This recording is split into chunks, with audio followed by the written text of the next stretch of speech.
Tot això avui dilluns, que preguntem a l'audiència si Esquerra hauria d'entrar al govern. Pregunta que li trasllado directament a Marta Rovira. Bon dia. Bon dia. Secretària general d'aquest partit. Escolti'm, vostès entraran al govern?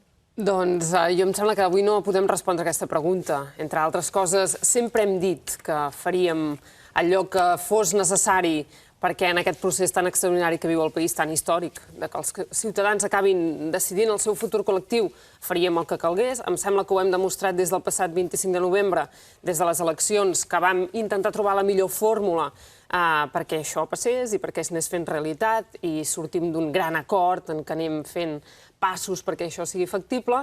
Per tant, sempre havíem dit que quan hi hagués dat i pregunta entendríem que el govern acabava d'assumir aquest compromís que era més lleial amb la ciutadania de Catalunya, amb allò que es va decidir en definitiva a les urnes. Per tant, nosaltres estàvem disposats a ser encara més lleials a un govern que era lleial als ciutadans, perquè enteníem que per part nostra era la manera de ser més lleials a aquest mandat democràtic i per tant als ciutadans de Catalunya. Ho analitzarem, si és necessari, doncs que per tenir un govern molt més fort perquè arribi el 9 de novembre i el superi, doncs, si cal, Esquerra Republicana faci un pas o no. N'hem de parlar, però és que no hem tingut temps de parlar-ne des de que tenim l'acord de la data i pregunta. Em sembla que és lògic que ho digui així obertament, no? Quan s'asseuran a parlar-ho? Perquè aquesta setmana és la setmana dels pressupostos. Els pressupostos en el si d'Esquerra, ja, garantit? Veurem si n'hem de parlar, Hem de parlar de moltes coses. Hem de parlar si després que hi hagi aquest gran acord, que no només passa perquè hi hagi Convergència i Unió al govern i Esquerra Republicana, sinó que hi ha moltíssima més gent, cal que Esquerra Republicana faci aquest pas, perquè és evident que la decisió de la data i la pregunta l'hem superat amb un consens molt més ampli, i això també és molt positiu, amb un consens que reforça molt més el govern, perquè vol dir que ens hem compromès a arribar junts a convocar aquesta consulta, a fer la consulta, etc. I jo també vull posar en valor una cosa que anàvem explicant a la campanya electoral, que crec que encara és molt vigent també. Està molt bé que es vegi que hi ha un govern compromès amb aquest mandat democràtic de fer realitat que els ciutadans de Catalunya puguin votar i decidir el seu futur polític, i està molt bé que hi hagi el cap de l'oposició que estigui absolutament compromès amb aquest mandat també i que hi anem afegint cada vegada més partits de l'oposició, perquè cada vegada anem evidenciant més que aquí hi ha una cosa que és superior, en definitiva, que és central en aquesta legislatura, que és el dret de vot, la capacitat dels ciutadans de decidir. Per tant, hem d'analitzar moltes coses, ho farem quan tinguem el moment de fer-ho, i si cal que Esquerra Republicana faci un pas més, sempre en benefici del país i dels ciutadans, doncs el farem. Exclusivament la pilota està sobre la taulada d'Esquerra, de la decisió d'entrar o no al govern? No, és que no ens hem emplaçat encara a parlar-ne. És que totes les nostres energies, totes dels últims dies, setmanes i mesos, han estat absolutament concentrades en fer realitat la consulta. I ens semblava que la millor manera de fer realitat aquesta consulta, de visualitzar l'urna davant dels ciutadans, era fixar data i pregunta. Per tant, no hem parlat del govern, hem parlat de com arribàvem a un acord sobre allò més important, que era què preguntàvem als ciutadans i quan ho fèiem, i en això hem dedicat els esforços. Per tant, jo em sembla que sortim d'això, que cal que anem recordant que aquest acord és molt més majoritari que Convergència i Unió i Esquerra Republicana i que cal que anem construint aquesta fortalesa i mantenint-la fins al dia 9 de novembre. Si parlem de la consulta, hi ha registre ja del Parlament per portar al Congrés la petició perquè es delegui la potestat de poder convocar una consulta a partir d'aquest document a través del 150.2. Aquest document garanteix que hi haurà consulta? Aquest document, l'únic que fa aquest document és aplicar les vies legals que tenim sobre la taula, allò que tantes vegades diem, no? Hi ha vies legals perquè es pugui convocar un referèndum sense trencar cap llei ni superar cap marc legal, perquè les vies legals hi són. I el que posa sobretot en evidència és això. El que fa aquest document és demanar la delegació d'aquesta competència, d'aquesta facultat, de fet, per convocar aquest referèndum al govern espanyol.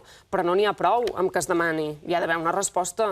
Per tant, aquest document pretén veure quina és la voluntat política del govern espanyol, de les Corts Generals, de les institucions públiques espanyoles per poder celebrar aquesta consulta, i esperem resposta. No, això no ho garanteix que ens deleguin la competència, no? Veurem quina resposta obtenim. Per què no posen un termini? Perquè aquest document el que fa és instar a la mesa del Congrés dels Diputats. Correcte. Hi ha majoria del Partit Popular. Per què no posen un termini en aquest document? Vostè que és una de les persones que l'ha negociat per Esquerra Republicana. Perquè el termini ve imposat per l'acord de l'edat i pregunta. El termini que li donem al govern espanyol perquè ens traspassi o ens delegui la competència per convocar un referèndum és el 9 de novembre, o millor dit, és aquell termini que ens permeti convocar un referèndum amb totes les garanties en aquest 9 de novembre. Però això no apareix aquí. Per tant, no, esclar, és evident. Quina data, de quin dia estaríem parlant? Vostès han fet els càlculs? Si la consulta, la data hauria de ser el 9 de novembre del 2014, la mesa del Congrés dels Diputats, quan hauria d'haver tramitat aquesta petició que li faran arribar i que no sé si vostè espera que la posin a la cua o que la facin passar? Si el govern espanyol té voluntat política que els ciutadans de Catalunya puguin votar, no fa falta tot això. No fa falta haver d'extremar les nostres posicions i entrar un document com aquest al Congrés espanyol. Però vostès ho fan perquè entén que la voluntat del govern espanyol no és aquesta. No, si hi hagués diàleg i hi hagués negociació, això ho parlaríem o estaríem parlant al voltant d'una taula on hi hauria sentat qui designéssim per part dels ciutadans de Catalunya i a l'altra banda el govern espanyol, que és qui té capacitat per autoritzar fer aquest referèndum, autoritzar-lo o delegar la competència. Per tant, tot això, si hi hagués diàleg i negociació, si fos possible, si no ens el neguessin, seria innecessari. Per això el fan, entenc, senyora Rovira. Hem de fer, clar, perquè... Per què no hi posen una data de termini aquí? Hem de saber quina és la voluntat política del govern espanyol, quina és. No la sap encara? Ho intuïm, oi? Però no només ho hem de saber nosaltres, ho ha de saber tot el món. Ha de traspassar fronteres la situació en què ens trobem, que no ens deixen votar, perquè aquesta és la situació, no ens deixen votar. I jo em pregunto quina llei ens impedeix votar, quina llei... És il·legal votar en un estat democràtic i de dret? Llavors, nosaltres ens veiem obligats a evidenciar la voluntat política de diverses maneres que no són normals, com, per exemple, arribar a un extrem de forçar a les Corts Generals una votació. Però si hi hagués diàleg i hi hagués negociació, això no passaria. A través de la mesa del Congrés. Clar, sí, clar. El Congrés es regeix per la mesa del Congrés. Però aquest no era la intenció d'Esquerra Republicana, aquesta era la intenció, i així ho explicaven també en aquest programa Dolors Camats, des d'Iniciativa. Ells el que volien era justament això. Això ha estat una concessió a Iniciativa en tota la negociació, senyora Rovira? Nosaltres no volíem iniciar una tramitació perquè el govern espanyol ens traspassés la delegació de competències sense tenir data de la consulta. Sense que aquí hi hagués un acord sobre la data, perquè llavors hagués sigut l'excusa, potser, d'alguns que estàvem sotmesos a esperar aquesta resposta per part de les Corts Generals. Quan, si hi hagués diàleg i negociació, insisteixo, si tinguéssim la capacitat de dialogar amb el govern espanyol i de negociar el traspàs de la competència, no estaríem havent d'anar forçant les coses i anant a les Corts Generals a demanar aquesta delegació. Per tant, un cop tenim la data de la consulta, és evident que implícitament li estem dient a les Corts Generals i al govern espanyol: escolti, apliquin la llei, apliquin-la, deleguin-nos la facultat per convocar un referèndum. Ara, aquí hi ha un acord que és majoritari de les forces polítiques al Parlament de Catalunya que el 9 de novembre hem de poder convocar amb absolutes garanties aquest referèndum. Per tant, això té una data de caducitat absolutament implícita, que és el 9 de novembre i arribar amb totes les garanties a fer aquesta convocatòria. Això és una sessió, aquest document és una sessió a Iniciativa que el que volia era que aquesta petició anés per la mesa del Congrés enfront de l'oposició que mostrava Esquerra Republicana? Aquí hi ha un compromís que si no es compleix tot el que faci falta per arribar a convocar el referèndum el 9 de novembre, això es retirarà per part dels partits polítics. Quan es retirarà? Doncs quan veiguem que no hi ha resposta, quan veiguem que ho estan dilatant, com Esquerra Republicana... O sigui, el 8 de novembre del 2014. Si vostè em diu que el límit per posar això, que no hi ha termini, és el 9 de novembre, i em diu, si veiem que això no tira endavant, aleshores ho retirarem i anirem directament amb una proposició no de llei. No, és que la proposició no de llei la presentarem igualment. Quan? Amb això tenen acord amb Iniciativa? Tenim acord amb tothom. Del passat dimecres ens sortim absolutament reforçats en aquest procés. I ho tenim tot acordat, fins al final. Vam acordar que per defensar el dret de vot faríem el que convingués. Per què? Perquè primer no hi ha cap llei que ens impedeixi votar, ni una, i perquè el govern espanyol no ens imaginem com impedirà que votem. Com ho farà? Com ho farà? Que ens ho expliquin com ho farà, com ens retirarà les urnes de mans dels ciutadans de Catalunya. Vam acordar això perquè tots som ferms defensors i demòcrates, ferms defensors del dret de votar que tenen els ciutadans i de decidir el seu futur polític. I amb això anirem fins al final, ho tenim tot acordat. I estem d'acord que necessitem per última vegada saber si hi ha voluntat política per part del govern espanyol. No és que nosaltres no ho sapiguem, és que volem que ho sàpiga tothom a què juga el govern espanyol, a impedir que els ciutadans de Catalunya votin amb falsos debats jurídics, absolutament falsos debats jurídics il·legals. Li torno a preguntar, si em vol, em contesta, si no, no. Quan és la data que vostès s'han marcat per presentar una proposició no de llei? O sigui, no passant per la mesa del Congrés, que és on es pot retenir, vostè mateixa m'ho ha explicat en aquest programa, fins a un any o més enllà, sinó directament perquè hi hagi una votació a la cambra espanyola. La confiança entre els que vam arribar a un acord sobre la data i pregunta i les vies legals és total i absoluta. Per tant, ara, quan es reprengui l'activitat al Congrés espanyol, ens asseurem i presentarem totes aquestes propostes de resolució en forma de llei i no en forma de llei al Congrés espanyol també, per saber si el govern espanyol té voluntat política. Amb això ni alentirem el procés, ni obstaculitzarem el procés, ni ens carregarem la data del 9 de novembre, perquè l'acord al qual vam arribar i la confiança que tenim per arribar al 9 de novembre és total i absoluta, que els ciutadans de Catalunya ho sàpiguen, que aquí hem fet la feina, que aquí hi ha un gran acord sobre aquesta consulta per fer-la realitat. I el que volem saber és si el govern espanyol això hi respondrà d'alguna manera. Escolti'm, vostè em diu, tenim acordat tot. Un dels que genera més controvèrsia de temes sobre la data i la pregunta, especialment sobre la pregunta, és el recompte de vots. Vostès hi han pactat amb Iniciativa, amb Convergència i Unió i amb la CUP, quin tant % de 6-6 hi hauria d'haver perquè vostè, que és d'un partit independentista, sortís un sí a la independència? És evident que hi ha molta gent que... El recompte serà únic, El recompte és molt clar. El recompte és molt clar? El recompte és molt clar. Doncs hi ha gent que no ho veu tan clar. Les interpretacions del resultat, hi ha molta gent que les defensa de manera diferent. Hi ha segurament 3 grans possibles interpretacions d'aquest resultat. Hi ha una interpretació que diu que el resultat serà el de la segona pregunta, aquell resultat que sigui més gran, un sí o un no a l'estat independent. Hi ha una segona forma d'interpretar aquests resultats que diu que de les 3 possibles respostes, el no, el sí i el sí no, aquella resposta que tingui un 50+1 dels vots emesos. Hi ha una tercera forma d'interpretar aquests resultats, de molta gent que també diu que estem davant de 3 respostes, un no, un sí i un possible sí no, i que per tant guanyarà aquella resposta que tingui més vots, d'acord? D'acord. Nosaltres estem convençuts que aquesta pregunta és una bona pregunta, bàsicament per 2 motius. 2 motius. Primer, perquè és la primera vegada, per primera vegada tenim l'oportunitat de votar independència, i això no havia passat mai abans, per tant, per això assumim i defensem aquesta pregunta.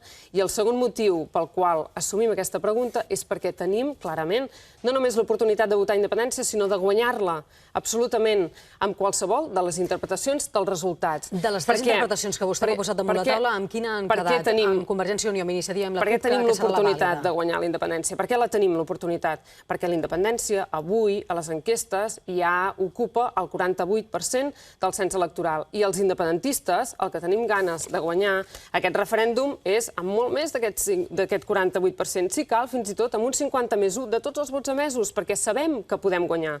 Per tant, qualsevol interpretació dels resultats, qualsevol, estarà presidida per uns principis molt bàsics, que són la claredat, la transparència, la justícia en totes les opcions que es posen en pregunta sobre la taula, i ens entendrem, no hi ha cap problema en aquest sentit. Ens entendrem.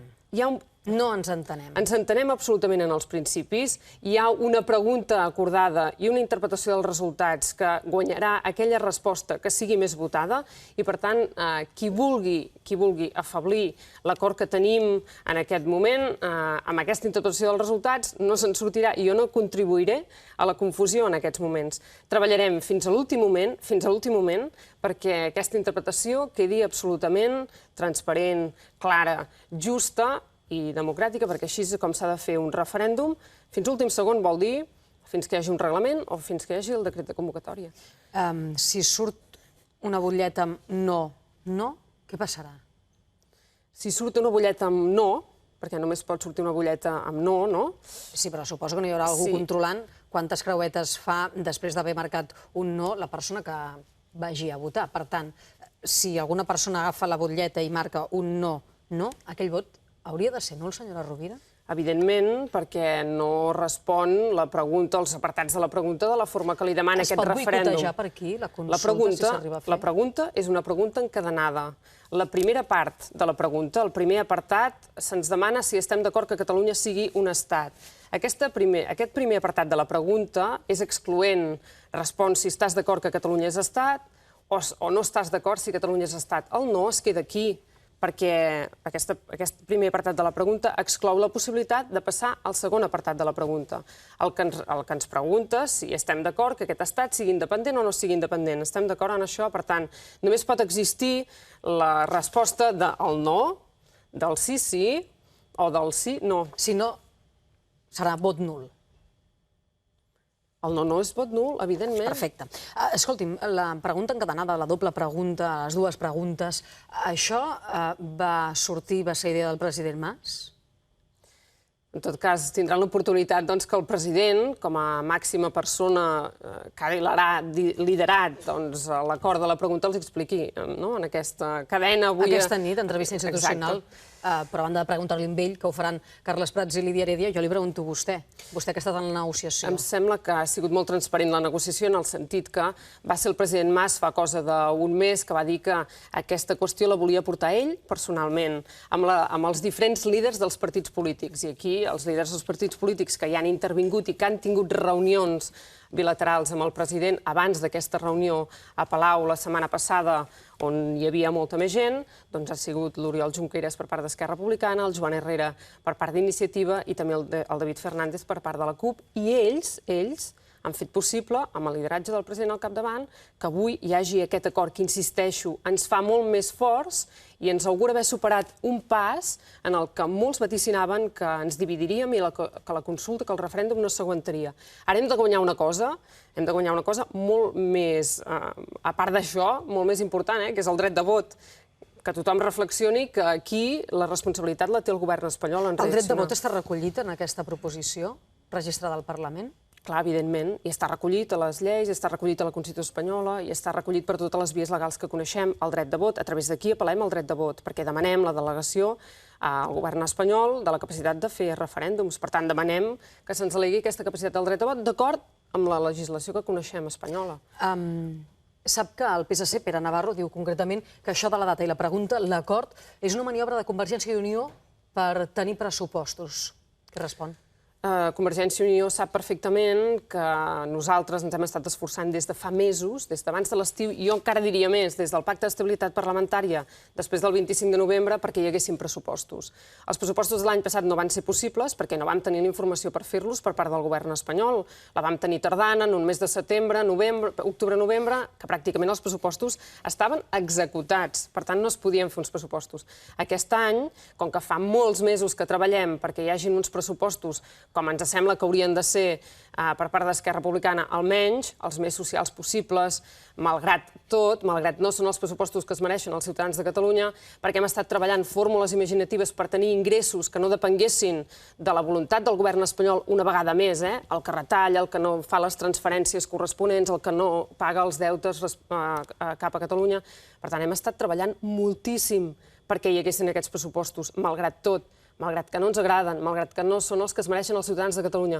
Algú es pot pensar que deixaríem o que haguéssim deixat aquests pressupostos a mans del Partit Popular, del Partit Socialista de Catalunya, que ens sembla que no té... data i pregunta, senyora Rovira? Que ens sembla que no té les coses prou clares per afrontar ni el moment ni la situació actual pels ciutadans de Catalunya, doncs ens hagués costat molt. Ens hagués costat molt fer marxa enrere de tot el que havíem treballat perquè els ciutadans de Catalunya se'n surtin en aquest dia a dia, perquè ens sembla que, malgrat el poc marge de maniobra que tenim, perquè en tenim un poquíssim, ens sembla que encara podem fer moltes coses per ajudar a millorar aquest dia a dia dels ciutadans.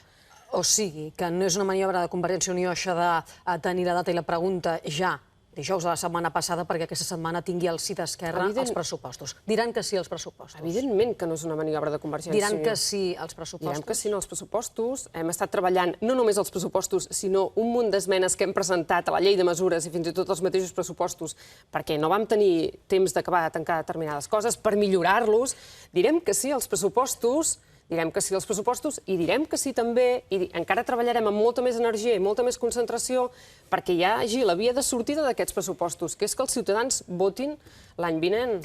Senyora Rovira, digui'm vostè, aquests darrers dies, pensava que això dels pressupostos no estava garantit amb el suport d'Esquerra? No ho he pensat en cap moment, tot i que nosaltres sempre hem demanat una doble feina, treballar per aguantar aquest dia a dia de la millor manera possible, fent contribuir aquella gent que encara més té per ajudar la gent que més pateix, etc. Tot això que hem anat explicant sempre, insisteixo, és un treball de mesos. Ara bé, és evident que treballar per als pressupostos del 2014 també significa treballar perquè hi hagin uns millors pressupostos del 2015 i això vol dir que deixin de ser uns pressupostos amb aquestes limitacions que coneixem. Això vol dir que fins i tot els socialistes, molt socialistes, han entès que la millor manera per treballar pel benestar dels nostres ciutadans és defensar que els pressupostos del 2015 puguin ser fets ja amb tots els instruments, amb tots els recursos i amb les plenes competències d'un estat. Ara està pensant vostè en Fabián Mohedano? Estic pensant en Fabián Mohedano, no ho sé, estic pensant, per exemple... Vostè sap que pot ser que el PSC l'expulsi a partir de la seva participació en aquest acte que ara dèiem de dissabte d'Esquerra Republicana. Estic pensant, per exemple, amb el Josep Maria Mainat, que també era en aquest acte d'Esquerra Republicana, fundador del socialisme, que va dir que se sentia... Josep Maria Mainat no és pas ara diputat del PSC.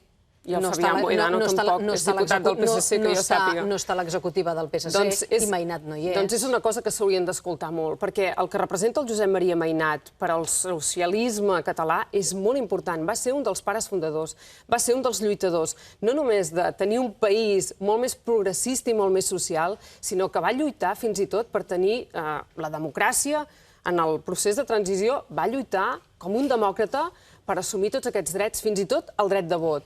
I avui, com ell, hi ha molts socialistes decebuts amb el paper que està fent el PSC. Per què? Perquè no defensa ni tan sols la capacitat de decidir dels ciutadans de Catalunya amb allò que és tan bàsic, que és votar, i tampoc perquè no defensa de la millor manera... Com es pot ser socialdemòcrata avui a Catalunya? Que m'ho expliqui algú.